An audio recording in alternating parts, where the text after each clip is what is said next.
PS2 mini games.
Hello guys, welcome back to PS2 Mini Games. Episode 2 from Scotland, Cumbernauld CEX.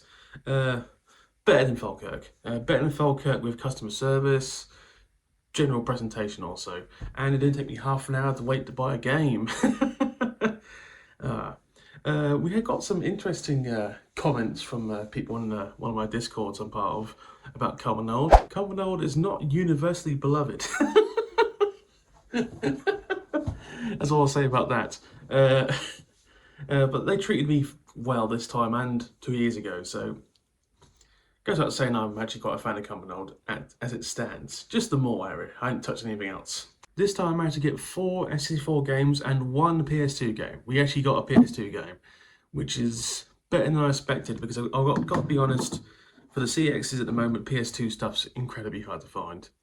So we've got a few things from Cumbernauld. I plan to go to Motherwell CEX next, and after that's when things could change. So my initial plan was Motherwell, and I'm also going to hit up Stirling CEX, Dunfermline, and Livingston, avoiding Edinburgh and Glasgow because getting in cities. You understand what I mean? Let's get this. I find the smaller locations tend to give me better options. Maybe that's just me, but I found that the smaller town CEXs actually do quite well for me. Especially in Scotland, inside of like a 40-mile radius of like 8, 9 CEXs. It's actually kind of hilarious. That's the original plan, but Forbidden Worlds, I believe it's Forbidden Worlds, the Scottish game store, everyone knows Forbidden Worlds, massive retro game store. I believe they've moved location, because maybe I'm wrong. I thought they originally were in Glasgow, but now they're like far further south from Glasgow.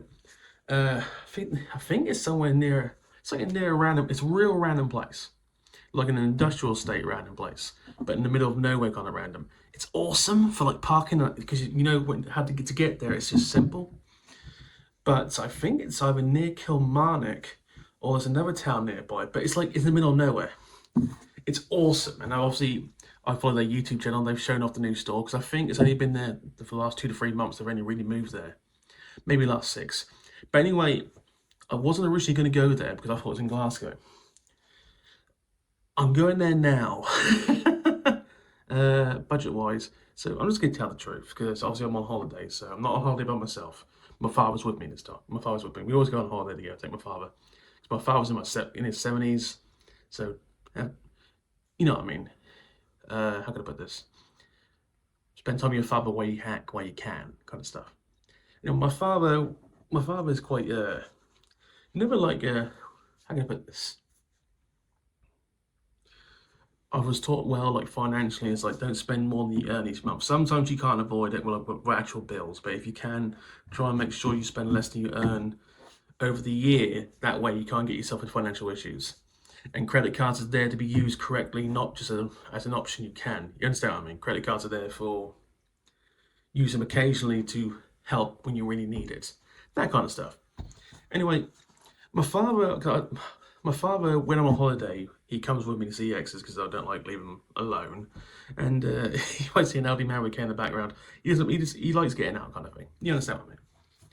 When I told him about the Forbidden Worlds, he said, "You must go." It's like, pardon? You must go. And I mentioned, like, financially, it's going to cripple me. And he goes, "I will lend you money. You must go." So what my father has very cleverly done is put me into debt for him. So my father's basically said, "I know you'll be able to pay me back, but you must go." So obviously, so basically what my father's not giving me like an unlimited budget, but I have already got some money, but it's giving me, I can get extra money if I have to. So potentially Forbidden World could be the most expensive day in this channel's history for buying games. And it will be hopefully going to focus more anything PS2 stuff. That's what we're going to aim for, because stuff I need, I'm going to find it there. So Forbidden Worlds will be coming up sometime in the future. I'm probably going to, well, I'm going to give that episode some time and effort. So I give more, but some episodes get more effort than others because bigger occasions. So Forbidden Worlds will probably come sometime in late September, October for like showing, because you understand what I mean. Also, I think I mentioned last episode, the Wi-Fi is just non-existent in this area because we're in the middle of nowhere. It's there, but it's just terrible. So terrible for uploading, terrible for downloading. So I put a lot of pressure, not put pressure on Dave, but I've asked Dave to basically do all the episodes for the next 2 to 3 weeks because I can make the episodes. I just can't upload them because the Wi-Fi will not allow me to. And people's one is like, well, how are you uploading the videos from your phone? I have to use 4G. And I've only got so much data in my mobile contract per month. So actually, I'm probably going to spend more on my contract this month just to get the uploads. That's a colossal pisser.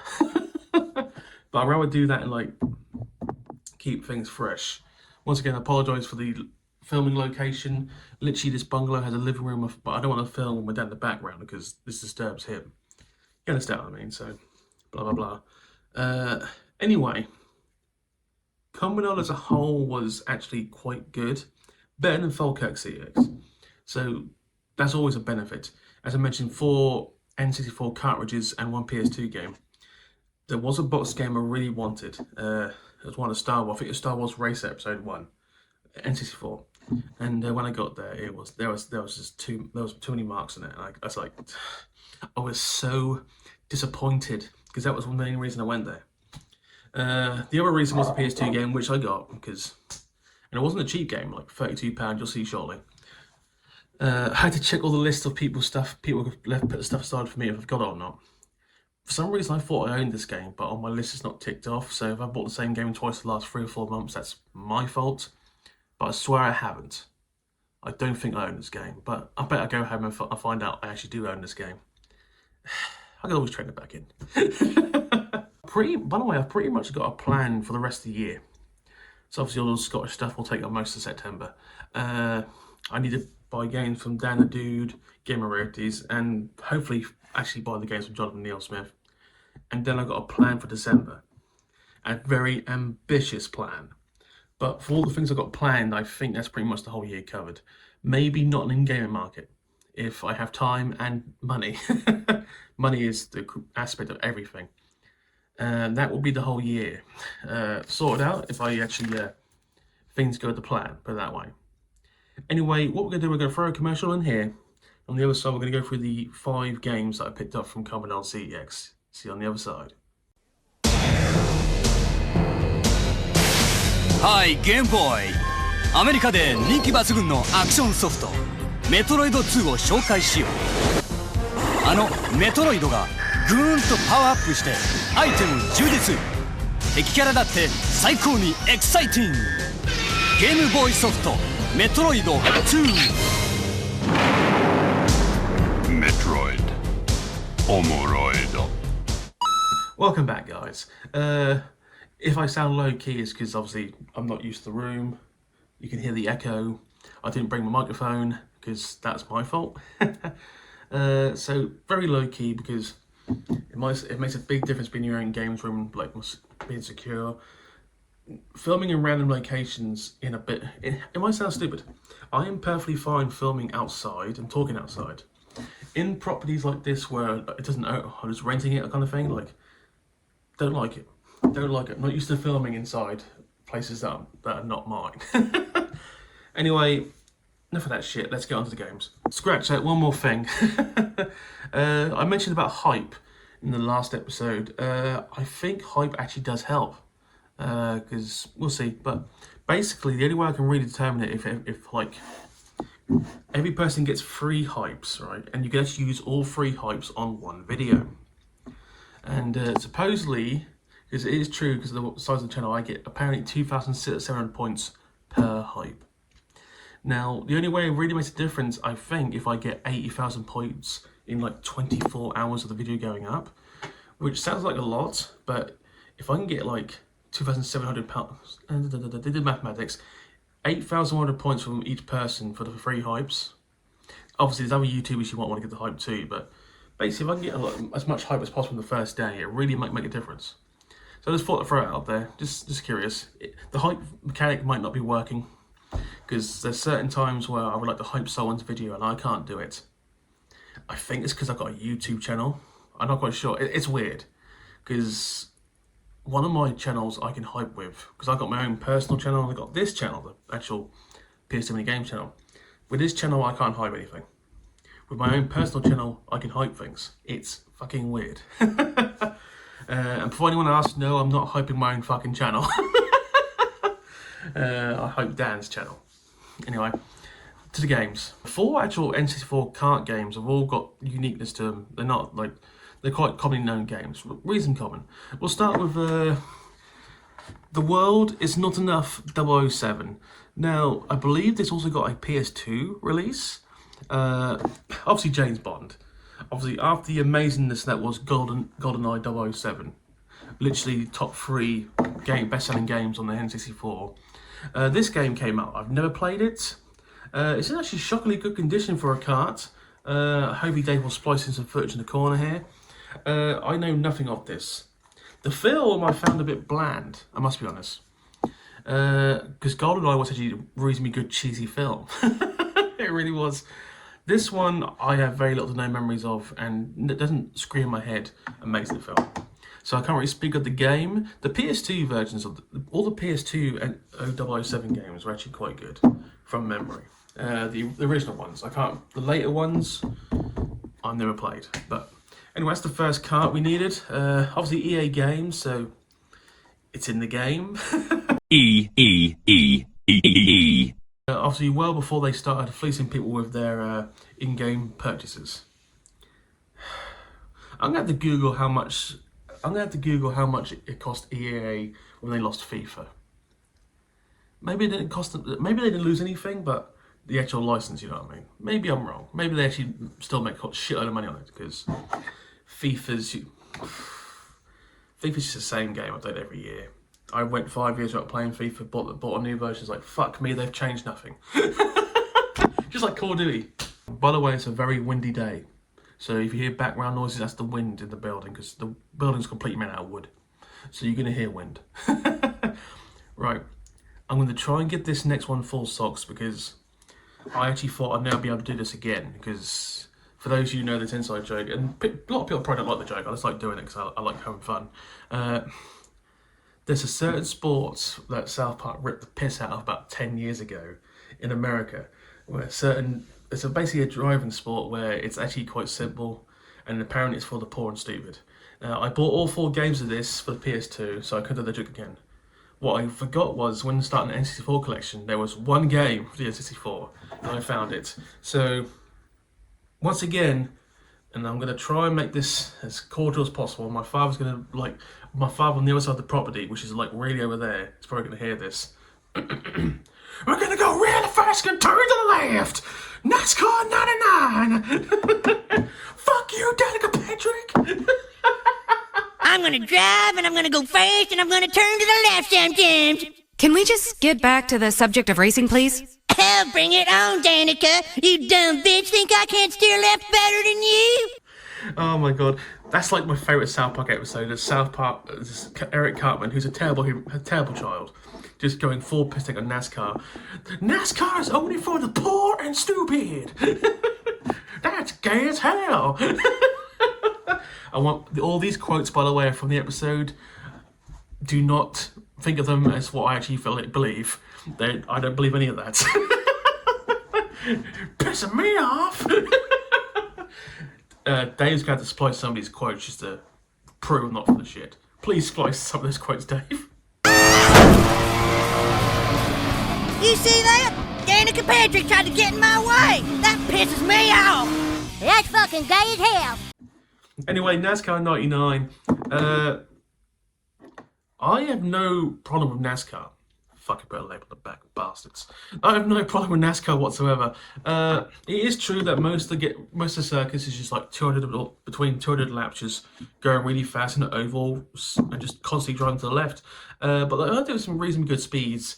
What I found hilarious, and this is the 90s, by the way, long time ago. The sponsors of some of the cars in the 90s were somewhat ridiculous. Like the Kellogg's Cornflakes car. Who the fuck drives a Kellogg's Cornflakes car? But I'm sure they did. Like in the 90s, was it Jeff Gordon was the king and Jeff... Is it Jeff Earnhardt? Dale Earnhardt Jr. Before he crashed and died. I remember some people from the NASCAR 90s. I remember, maybe from a game, but it's like that guy's doing really well in the Kellogg's Cornflakes car. I'm almost certain there must have been a KFC car at some point. Dave's got to spice some of this shit and find for him. You got a lot of work this time, Dave. Anyway, I'm sure it plays shockingly well. Sports games on the N64 made by EA actually play reasonably well. The NBA ones did play phenomenally well. I actually played a whole season with one of them. Anyway, let's move on. This game is probably the most common game, like the most bought game that I never owned as a child. And that's obviously Lilac Wars. Now, Star Fox in other words. Now, I know there's a big reason why they never called it Star Fox in Europe. I think it was some copyright issues. So obviously on Super Nintendo, it was Star Fox in America, but I think it was Star Wing. And obviously in America it's Star Fox 64. And this one is Lilac Wars 64, even though it's Star Fox. This game still holds up phenomenally today. The graphics actually, not phenomenal, but for N64 standards, outstanding. You can still see things, it still holds up quite well. I'm actually stunned at bonus when I was a child. I really didn't. Obviously, the famous advert about the Rumble Pack, because this is the game they really pressed the Rumble Pack with, I believe. Hopefully Dave will splice in some of that stuff in this episode. Glad you could join us. Bob, your test fighter pilot just spilled his guts about Star Fox 64. Peter, you didn't tell him about the Rumble Pack, did you? No. Bob, you just did. I did. You did. Spill it, big boy. Make me. With pleasure. Look at your little plumber boy now. What are you doing? No! Not the Mario doll hooked up to the battery table coaster, Chad! No! That's enough. That's enough. All right. This is the Rumble Pack. The big reason why Star Fox 64 is the coolest cinematic gaming experience there is. It's designed with a force feedback device that lets players feel the game. Wait a second. You're telling me that this Rumble Pack actually lets players feel? The game? What, like you're actually in the cockpit, flying and fighting? That's impossible. Nuh-uh. Yeah. Hook it up. I want to feel this myself.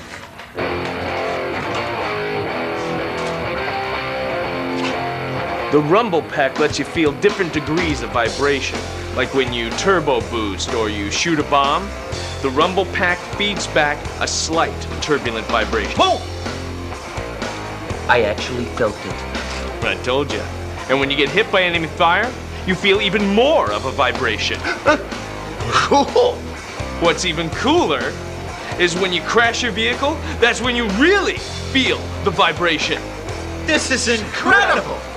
Well, what do you say, guys? You into a little multiplayer action? Let's get ready to rumble. But that's probably the most common, cheapest, like, most popular game that I never owned as a child.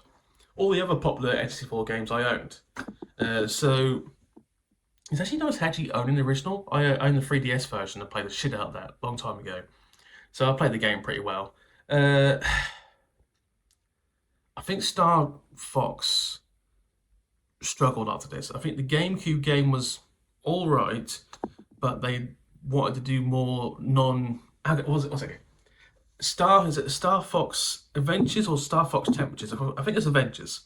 Star Fox Adventures was the GameCube game, which tried to basically become Legend of Zelda Star Fox. I think the story behind it, Rare were making a game, I think it was like Dinosaur Adventure. It was based around dinosaurs. And Shigeru Miyamoto went to Great Britain to visit Rareware Studios. And obviously Shigeru Miyamoto is like the god of Nintendo. And they were having a conversation, and Shigeru watched what they were producing, and he said that the main protagonist looks like Star Fox. And from that, they basically suggest, why don't we just turn it into a Star Fox game with Nintendo's permission? Now, at that point, obviously, Nintendo and Rare was still like riding the high, because Rare had a phenomenal run on N64. Vast majority of N64 games were Rare, were amazing. Still to this day. I think it was one of the first games on the GameCube for Rare before they got bought by Microsoft. So they turned it into Star Fox Adventures. I think originally the game was going to come out for the N64, the original version, but they put it back, and the game sucked ass. It really did. It was not good. It was not going anywhere. Obviously, it introduced Crystal to the Star Fox universe, but the game was awful. It was bad. I think it was the first bad game from Rareware, and from there, Rare went fucking nosedived. Bad game after bad game after bad game. Fucking Rare, Banjo-Kazooie nuts and bolts. Fuck you, Rare. You ruined that franchise so bad, it's unreal. Let's turn this amazing platformer game into a car building simulator. Fuck you. Still not over that. Anyway, Star Fox 64. The last N64 cut is a game that I actually had a conversation with one of the...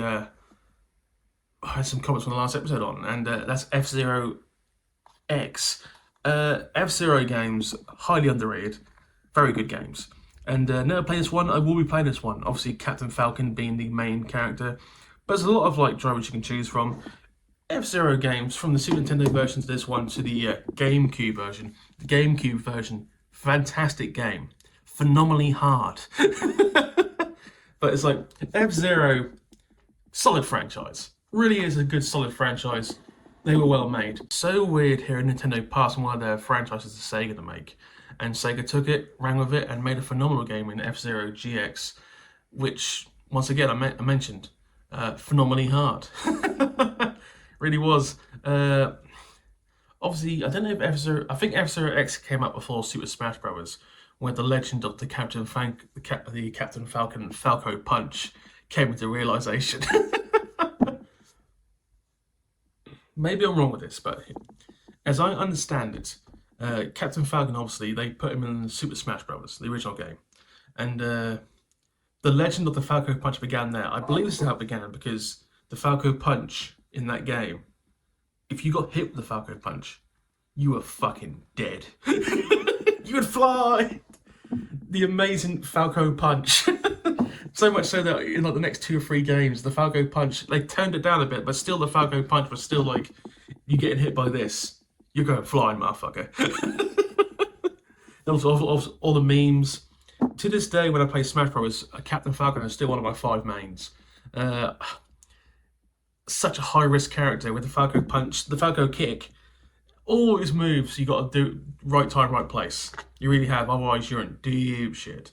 Falco, Mario is still one of my mains because for some reason, I think I mentioned before, when you like charge up a punch with Mario, it's so much easier to do it with Mario than anyone else. And I think I mentioned before, it's the way he stands. He'll stand still, he's landing, and then when Mario's goes like this, and he's standing like for 5 seconds, and then you just thwap, and then he's gone. It's the other characters to seeing it to stand there. It's like 5 seconds. It's like, why would you go towards him? Get away from Mario. But I'm applying logic to games. Oh, good lord. Melee's still the best one, by the way. Fuck you if you think different. But the Wii U one was phenomenal. Ultimate, I've played a good amount of Ultimate, but I'm like been competitive with Ultimate, so I can't really gauge that one. Anyway, let's move on to the final game. The last game is actually a PS2 game, which is the highlight of this trip so far, because I actually found something. I don't know if I own this already, but it's not on the list ticked off, so that's my fault if I do. Urban Reign. Now, I swear to God I might have bought this before, but it's not ticked off, so I've got to go on my own list. Urban Reign, Namco game. Very good, I've been told by people. So I'm just going to read the back here. Win by any means necessary. From the creators of Tekken and Soul Calibur comes the next level in combat action. Make your way through the mean streets. Team up with an AI-controlled partner. Red flags already. AI-controlled partners suck. Anyway, to pull off double team combos and inflict punishment with 30, it looked like 3D, 30 different weapon ranging from baseball bats to broken bottles. Remember, it's no holds barred. Winning it is all that matters. Unique 4-player action over 3 modes via multi-tab. So in other words, buy our multi-tab. 60 playable characters, including Paul Felix and Martial Law from the Tekken series. So this screams beat 'em up with Tekken characters and others. Fuck it, okay. That sounds pretty good. Maybe even a fighter. It looks pretty good. I will try that. If I have bought this before in the past episode, I'm sorry, but I'm almost certain I haven't. I could be wrong, but it's so nice to get a PS2 game from a CEX, you have no idea. So that was 5 games from Cumbernauld. That was 5 games. To be honest, it's going rather well so far. Things could change. Things could drastically change. Between that, Super Mario 64 boxed and the yellow controller, finding quite a few things. Anyway, thank you guys. Please comment and subscribe. I'm trying to get 2 episodes a week out, but if it's not, that's purely because of Wi-Fi speeds. Seriously, it makes a humongous difference here. Anyway, I'll see you next week. I haven't got a clue what I'm doing next week because I haven't been to anywhere yet. So hopefully you'll see this Sunday. Sunday the 14th of September. Anyway, I'll speak to you later, guys. See you later. Bye. That's just the way it is.